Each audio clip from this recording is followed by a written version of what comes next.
something. And they dye it blonde, or they dye it blue, or they dye it purple, or something like that. That to me, that is a cry for help, because it's showing that you're doing actually how you feel.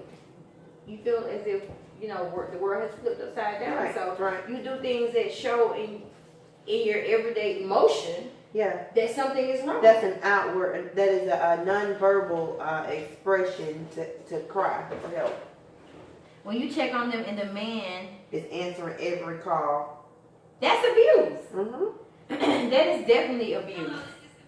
Because, and that's another thing too, when you get with a man and he tells you that you can't hang around people that you've been around all your life, that is abuse. It is. So, emotional abuse, which is also called psychological and mental abuse, is characterized by a person subjecting or exposing another person to behavior that may result in psychological trauma, including chronic depression or post-traumatic stress disorder. Mm-hmm. So that's why I say a lot of us are going through emotional abuse and we don't know it. Because if you have some type of depression that you're dealing with, then you may want to check the relationships that you are attached to. Mm-hmm. Because a lot of things are spiritual. A lot of things get in our spirit without our flesh knowing. You know what I mean? Some people can come around, like you have those people that come around and every time they come around they need something. Right. Oh. That's stressful. It is. If you really value their friendship or you value the connection that you have, you try your best to give them what they need. Right. You get what I'm saying? Right. So it makes it it's depressing because now you got to come up with all these things that you're not even capable of coming up with. Well, I just say just don't do it. You know?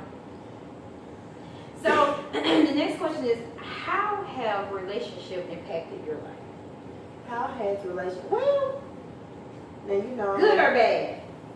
Good or bad? Good and bad. Relationship impacts your life, good and bad.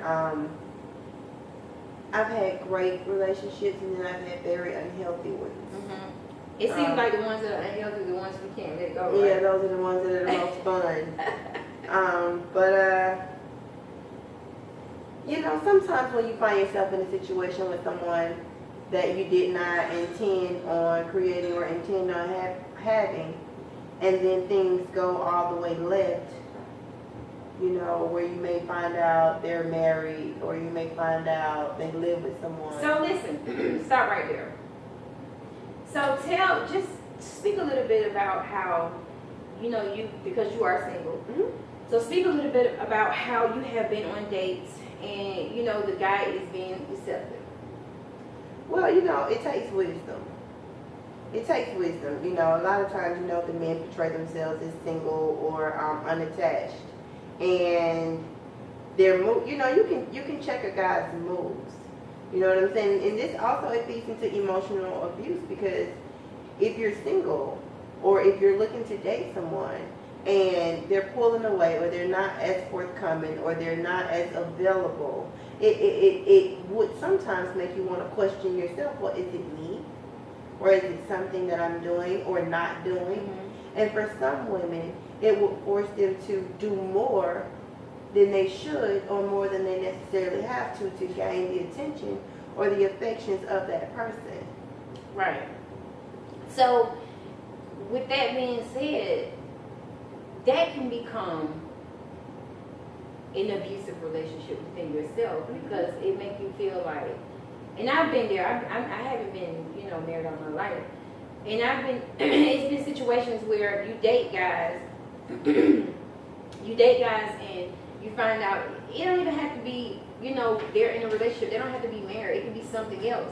And but you put all this energy into something. Right. And it don't turn out the way you want it to turn out.